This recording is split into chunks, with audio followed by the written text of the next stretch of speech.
So this is episode 4. Way back a few months ago, we've been looking at this book from LICC about worshipping the God of all in all of life. So some of you will have heard the previous episodes of this sermon. Some of you won't, but that's okay. It's a sort of standalone, but it fits in. So we looked at Psalm 145, which is worshipping the God of all. We looked at Psalm 34, which was worshipping in all of life. And we looked at Psalm 122, worshipping together. Today, Psalm 143, we're worshipping under pressure. A lot of pressure going on at the moment, isn't there? So hopefully this will have plenty to say to us and the situations that we're in. Let me just read you some of the background from the notes in the book. It says that sometimes pressure is positive, spurring us on to action, inspiring us to excellence. In my head at that point, I was picturing Billy Ocean singing "When the going gets tough, the tough gets going." Do you remember that song? I think it was even said about David Thompson in the Olympics, in when he won the decathlon and he was behind and then sort of out he came. Anyway, sometimes pressure can be good, spurs us on.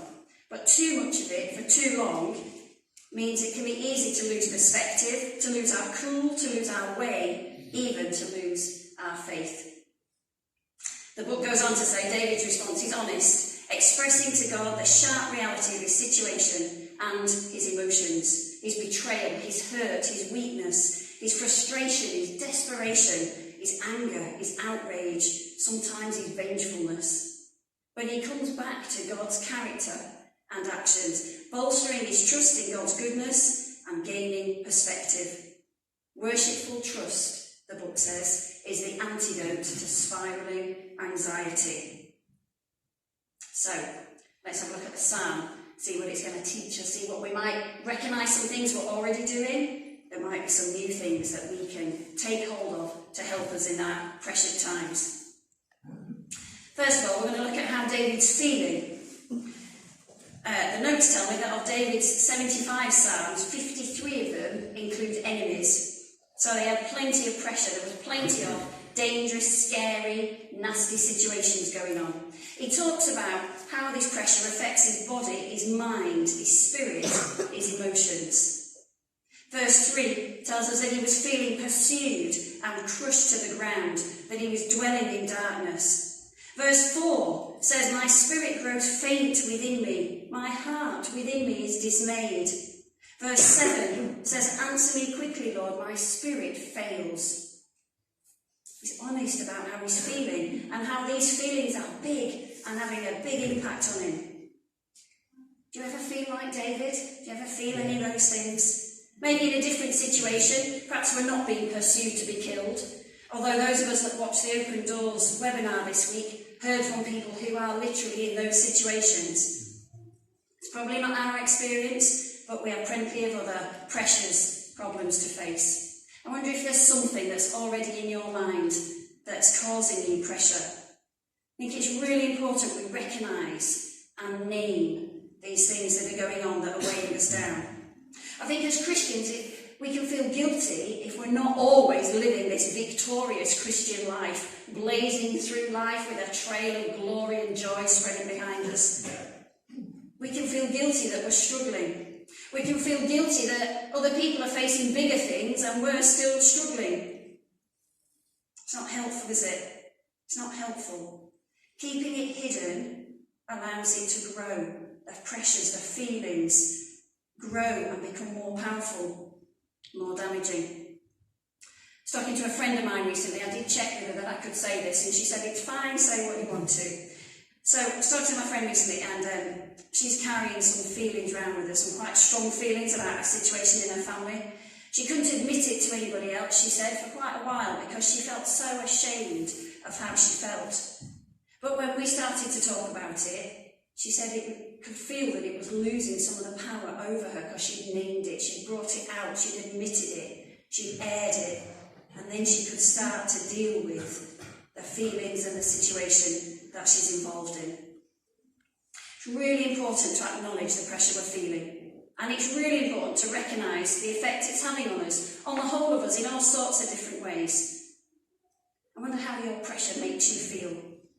If it's any of these: anxious, hopeless, foolish, ashamed, isolated, fearful, weary, impatient, angry. Do you recognise any of those things? It might come in waves, or it might be a constant feeling that's just there inside us all the time. I can remember years ago when I had an extremely challenging child in my class. Eventually he was expelled from the school. But on the days I was in school, I worked part-time, I shared the class. On the days I was in school, I had weeks where I had no voice. I woke up in the morning and my voice wasn't there. I had no pain, I had no other symptoms, but I had no voice. But on the days I wasn't in school, my voice was fine. That was a physical expression of the pressure I felt having this child in my class and not knowing how to deal with him. I can remember when Emma was a baby, 18 years ago, in those challenging times in the first few months when she was shocking and cried and kept us awake, and it was awful. I can say that now because she's a joy. But then it was awful. I can remember some really good friends coming round, and I locked myself in the bathroom because I could not face seeing them. Do you remember David? Mm-hmm. David's left downstairs trying to explain why the bathroom door is slammed shut and I'm not appearing. That pressure I felt, I could not face some close friends. I can remember times of distancing myself from God, when I felt overwhelmed, felt like I couldn't bring them to him, or I couldn't sort of engage with him because of things that were going on inside me. I can think of times of being awake in the night, churning things over. Things always bigger and impossible to solve in the middle of the night. But I tell you these things as examples of pressure and how it can affect us. You've probably got your own things that you're already recognising. It affects the whole of us. Being under pressure in our lives affects the whole of us. David in his Psalms is really good at recognising and naming what he was facing and how that was making him feel and how it was affecting him. For us, worshipping under pressure, that's the first step. Recognising, naming, acknowledging what it is and how it's affecting us. It's not all doom and gloom this sermon, by the way. There is hope in it, don't worry. So then, what is David already doing? What is he doing to help him in this difficult situation? Firstly, I've got three things here. Firstly, he's recognising who God is and what God is like. He starts in verse 1, Lord, hear my prayer. Straight in, Lord, that's who he is. David knows God is his Lord.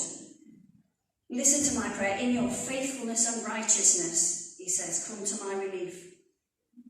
Hear my prayer and listen to my cry for mercy. Right at the beginning, he's acknowledging who he knows God is, what he's like, what his relationship with him like, what he's expecting God to do. Wonder how you think of God, how you address him when you pray. What do you expect from him? That tells us a lot about how we see him, don't we? Do you know, years ago when I did some mission weekends with young people, and we used to take a whole set of pictures and say, do you think of God like this, like a policeman, like there he is on a cloud, there he is as an old man with a beard? Go through all these different images that people have of God. And if that's how you think of God, then that totally affects how you pray and totally affects what response you think you're going to get in your time of difficulty. God's not a policeman looking to catch us out, is he? He's not distant, he's not somebody with a beard sat on a cloud strumming a harp in a... No, that's not God. So what is it? What in God's character helps you? What is it that you come back to? What is it that you hang on to? That you know God is like? For me at the moment, and I've said this before, I keep coming back to God being the same. The same yesterday, today, forever. He does not change. In the craziness of everything that's happening in the world, God is the same. Does not change. For me, that's been a huge comfort in the last few months. So the first thing David was recognising who God is. Secondly, he was remembering what God has already done. Verse 5 says, I remember the days of long ago. I meditate on all your works, and I consider what your hands have done. David's remembering previous times, difficult things, but God was there, and how God came through, and how God's presence and character transformed things. Meditating there. Did you notice it said, I meditate on all your works? That suggests that's not just a fleeting flip through, is it? That's a mulling it over. That's an absorbing it. That's a letting it go round and round in your mind. So you're there. Somebody said to me once, it's like having a sweet in your mouth, and you just leave it in your mouth and you just absorb the flavour and it just fills your mouth. Meditating on what God has done, filling his mind with who God is and what God has done before. We talked about this before in this series, I know that. We talked about how Jewish festivals were vital for remembering and passing on what God has done and what God has promised in the past. Routines and habits in the Jewish faith were all about keeping God and his actions at the front of their minds. Really important we find our own ways as a church and as individuals to remember, to meditate on, to share our past experiences of God. That's why it's so fabulous to hear a testimony today of God bringing change. So David's remembering what God's done. The third thing he was doing was reaching out to God. Verse 6 says, I spread out my hands to you. I thirst for you like a parched land. That's not passively sitting back. David is actually reaching out. He's actively reaching out to God. It's so easy for us to be passive, isn't it? So easy to listen to the worship and let it drift over us without really thinking about the words. It's so easy to listen to someone else pray and not really pray it ourselves. So easy to listen to a talk and let the words just waft over the top of our heads and maybe laugh in the funny bits, but not really take in and not be challenged, not engage with what's being said. I try to make sure, when I'm doing my Bible notes in the mornings, I try to make sure that I read the Bible passage and I stop and think about it myself first. What is there in this passage? What is God saying to me? What do I not understand? What do I need to think about a bit more?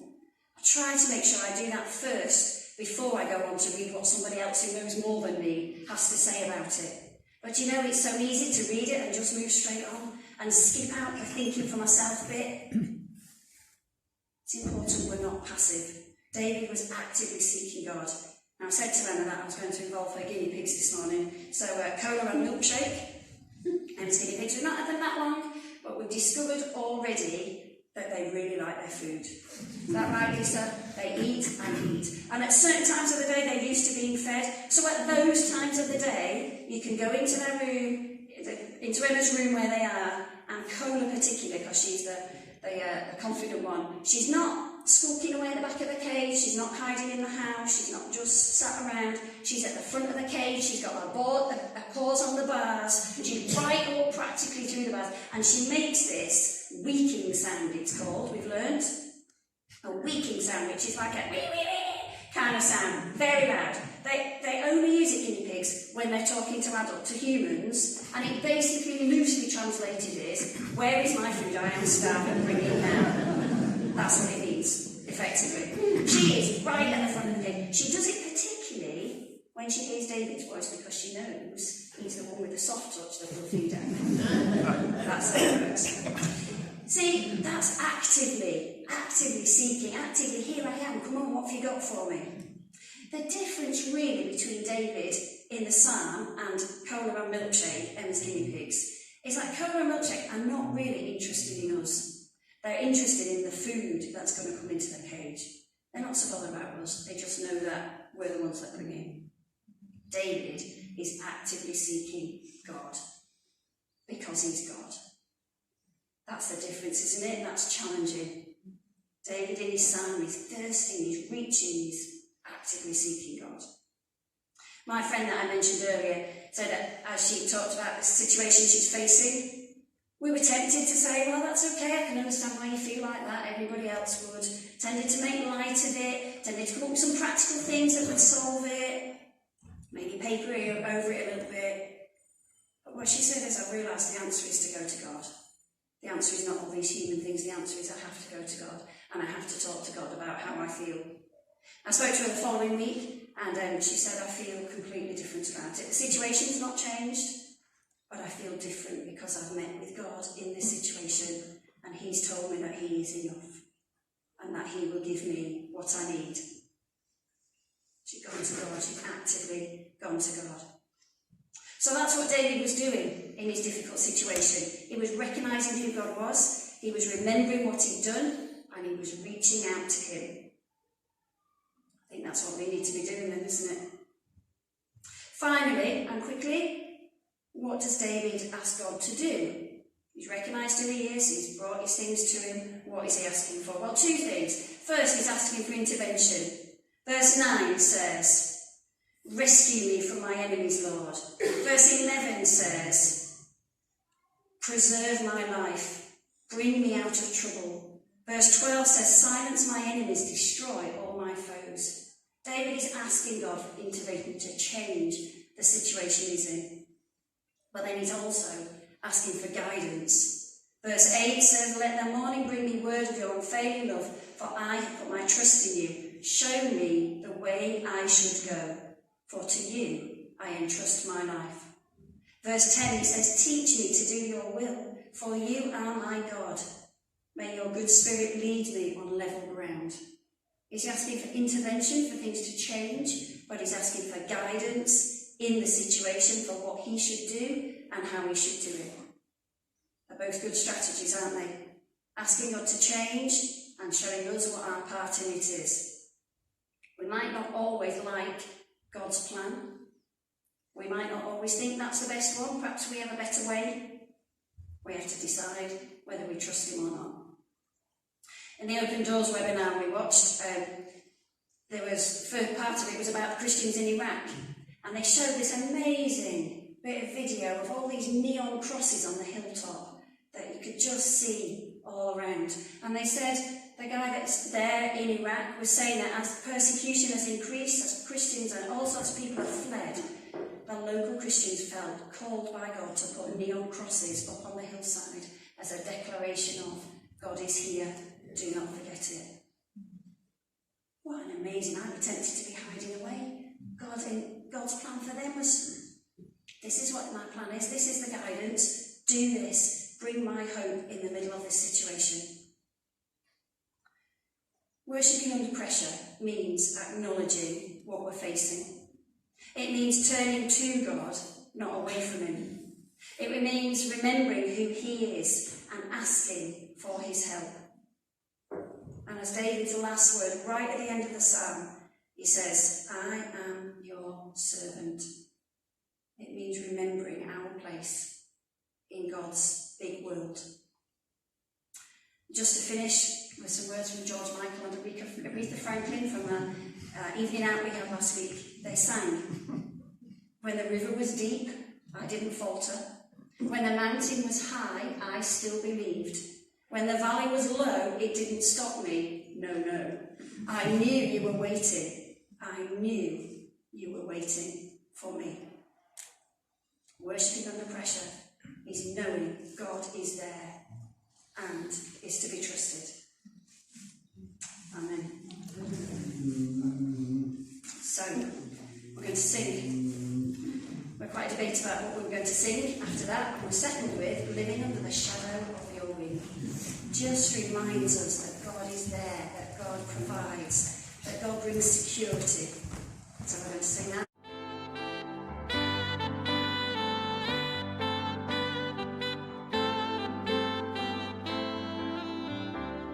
Living under the shadow of his wing, we find security. Standing in his presence, we will breathe.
heart to heart, embracing in his love, reveals his purity,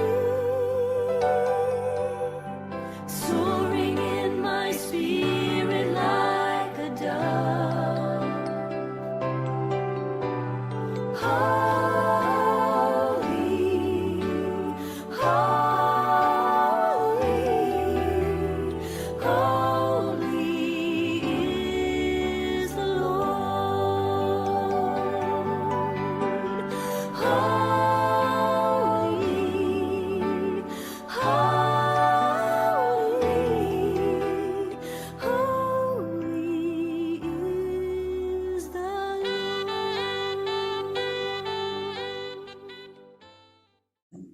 Okay, this is Peter. Lots of you know Peter already. Comes with Brenda, his wife. Joined our pod on a Thursday group. We like that. So, Peter, tell us, first of all, did you go to church as a child? Tell us what that was like. Well, yes, I did. I've probably gone to church longer than anybody else in here. My mum was the primary teacher, and my dad was a Sunday school superintendent. So that every Sunday, it was there at least twice a day, sometimes 3 times a day. And it sort of became something that was done. Didn't mean a thing, really, unfortunately. Yes, we liked singing the hymns, and sometimes the preacher. Sometimes we didn't. That's basically what it was. There was nothing really left inside you to feel that God was there. I knew he was, because I'd been told time after time after time by whoever was preaching. You know, and Jesus was mentioned as well sometimes. But it was never anything that really grabbed me. Was there much discussion at home about God? So you went to church and you did church and your parents were involved? Well, that was it. We went to church and we came home again, and then it was either dinner time or tea time. And really, in between the Sundays, I cannot recall any time when discussion or even any sort of talking was about the church, about God, and about life, actually. So it was just something Something that you took did. place. Yeah. But you carried on going to church as an adult. Tell us about that. Oh yeah, carried on going to church. I think that's partly to blame Brenda. As we sort of got together. We met at the churches, what was changed our church. They had a youth group. And we met there. 2 of my friends were already there. One of them was probably there because of his girlfriend as well. But it was a gathering of youth. But beyond that, it wasn't anything that took us on. We went on hikes, we went on holidays. I think we walked every inch of the coast of Cornwall one year when the sun was blazing hot. And we had a wonderful youth leader that really cared about the people, the church, and the young people. But again, there was nothing to bring us closer. It was just what we did. And that has been going on all my life, basically. So what's changed now then? There's been lots of church and not much God. What's changed? What's happened? What happened is that they ended up getting different roles within the church. Usually helping to clean up the doors, set the boiler going. All the very important things. Otherwise you wouldn't have a congregation. And eventually I was asked to become a steward, so that I welcomed the preacher and had a short prayer with them before they went into church. But it was still something done, and the amount of time that was spent going to church to do things just took over. There was no time left for God, for worship. We even had a handshake like a link. Just doing my best not to hit somebody.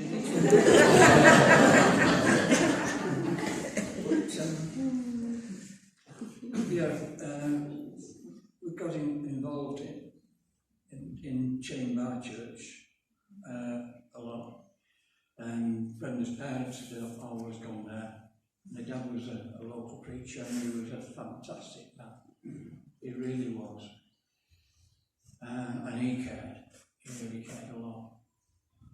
But there was all these jobs that had to be done. Like I said, opening doors, locking up afterwards, making sure the boiler was working so people had some central heating in the building. And then occasionally we go and do the cleaning as well. And it was only between a few of us. But that's where it became. It was a job. And unfortunately, Chamber gradually wound down. Young people disappeared after university, and we never saw them again. Not surprising. And the congregation was, got to be careful what I say. Well, the congregation were slowly but surely diminishing and not being replenished. We tried, Brenda and myself and one or two others, tried to bring some sort of interest into the building, but even that failed. We were greeted by the words that nobody was doing anything to help. So, it was not the right place to be. That went from when Chamber closed, which was our fault, by the way. Yeah. When closed, we went up to South Chad Methodist. And we were welcome there. We were settled in there. And we got on well with people. We did have the Alpha course. I went through that, and then we went on a day away, as they call it, where we were invited to accept Christ into us, and didn't happen. There was the people there were encouraging to do it, but there wasn't nothing seemed to be taking place, and whether it was my own reservation about what the heck does this mean, or what will it mean to me, what I'm going to have to do, or I think that stopped the Spirit actually getting hold of me. Apparently I was told that I was shaking like a leaf. Boy, I am now.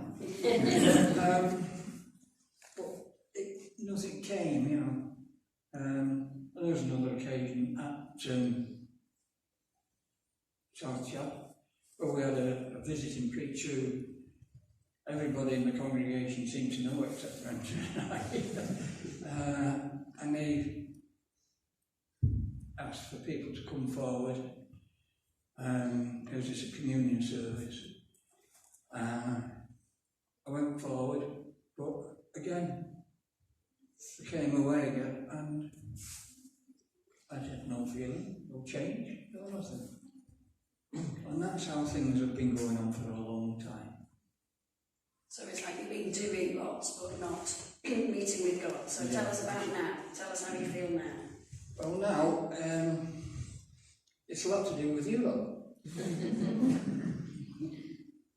the people that are here are loving people, kindly, made us welcome straight away. There's a preacher here, it's not bad.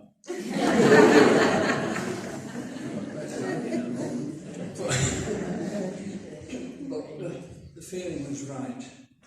Anyway, Brenda had already, long time ago when she was very young, I won't say just a bit younger, but very young, she accepted Christ.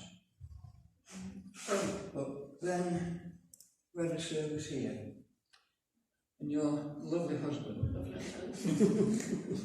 was been preaching, and then at the end, I can't remember the exact words now, but I think it boiled down to the fact if anybody wanted to, can't think of the right words. Commit their life. Commit their life, yeah. Just put their hand up. Well, stony silence. I wasn't intended doing it. I was, oh, yeah. And then I thought, well, why hasn't anybody put their hand up? And before I knew it, not consciously, this hand went up. And Hawkeye saw me. He welcomed me in, and my life has changed. I think Brenda's noticed a change in it. Perhaps I don't notice it quite the same, but I'm so grateful for all of you, and for the leaders of this church, and for this young lady here as well. But I'll send you the bill later. Okay.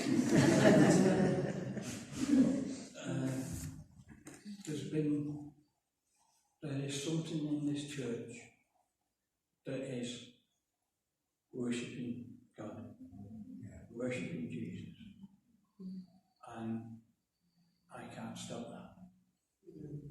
And that's taken over me and made me more aware probably of what I say, what I think. Well, I certainly hope it has done, because some of my thoughts have not been particularly nice at times.